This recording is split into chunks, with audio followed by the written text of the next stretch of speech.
नमस्कार, आप देख रहे हैं द न्यूज़ 15। इंडिया गठबंधन की वर्चुअल बैठक में कांग्रेस के राष्ट्रीय अध्यक्ष मल्लिकार्जुन खड़गे को गठबंधन का मुखिया चुन लिया गया है।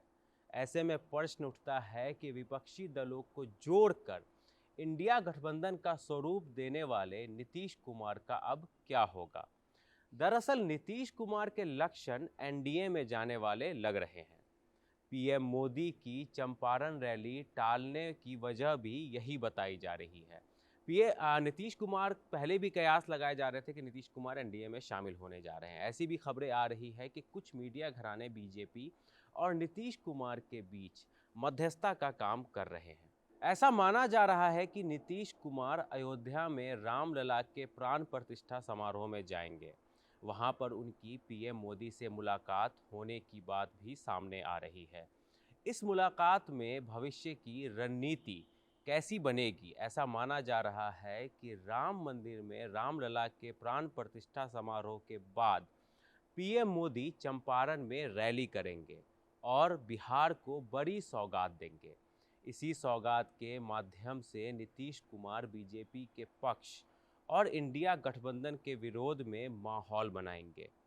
पीएम मोदी की सौगात और इंडिया गठबंधन की ढूल मूल रणनीति को आधार बनाकर नीतीश एनडीए में सरक लेंगे, यानी कि एनडीए में शामिल हो जाएंगे। दरअसल गत लोकसभा चुनाव में नीतीश कुमार एनडीए से चुनाव लड़कर 16 सीटें जीते थे।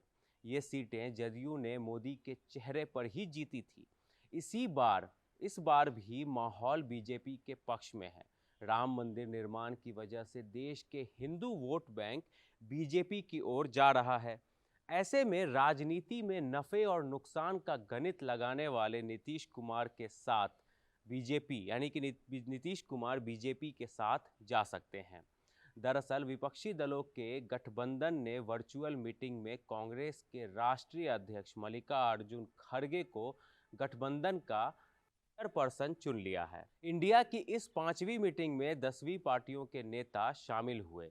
इसमें शामिल सभी दलों ने खड़गे को इंडिया ब्लॉक का चीफ बनाए जाने पर सहमति दे दी है। इसमें नीतीश कुमार काफी पीछे रह गए। हालांकि इसकी औपचारिक ऐलान गठबंधन के बाकी नेताओं से चर्चा के बाद किए जाने की बात सामने आ रही है। इस वर्चुअल मीटिंग में न तो पश्चिम बंगाल की मुख्यमंत्री ममता बनर्जी शामिल हुई और न ही उनकी पार्टी टीएमसी से कोई प्रतिनिधि शामिल हुआ। इसी तरह समाजवादी पार्टी के अध्यक्ष अखिलेश यादव और शिवसेना यूबीटी के प्रमुख उद्धव ठाकरे भी शामिल नहीं हुए।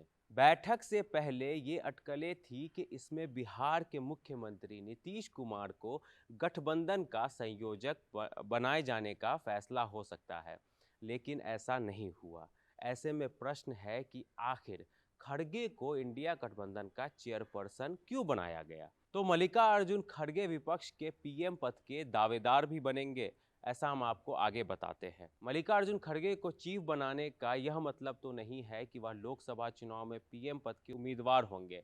दरअसल पिछली मीटिंग में अरविंद केजरीवाल और ममता बनर्जी ने खड़गे को गठबंधन की तरफ से पीएम पद का उम्मीदवार बनाए जाने का सुझाव दिया था।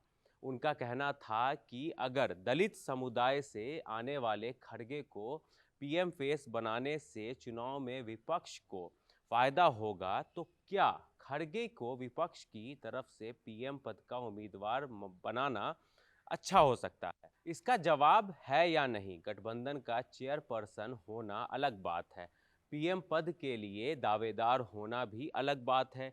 यूपीए के दौरान सोनिया गांधी गठबंधन की चेयरपर्सन थी, लेकिन प्रधानमंत्री मनमोहन सिंह, इसलिए गठबंधन का चेयरपर्सन बनाए जाने को पीएम पद की उम्मीदवारी के तौर पर नहीं देखा जा सकता है। दरअसल वर्चुअल मीटिंग नीतीश कुमार को संयोजक बनाने की खबर थी। वर्चुअल मीटिंग में बाद में पता चला कि नीतीश कुमार ने संयोजक बनने से इनकार करते हुए कांग्रेस के किसी नेता को संयोजक बनाने की बात कर दी। विपक्ष ने इस बड़ी चुनौती से पार पा लिया है, लेकिन सबसे बड़ी चुनौती तो सीटों के बंटवारे को लेकर लोकसभा चुनाव में बमुश्किल 3 से 4 महीने बचे हैं। लेकिन विपक्षी गठबंधन अब तक यही नहीं तय कर पाया है कि किस राज्य में कौन सी पार्टी कितनी सीट लाएंगी, कितनी सीट पर चुनाव लड़ेगी।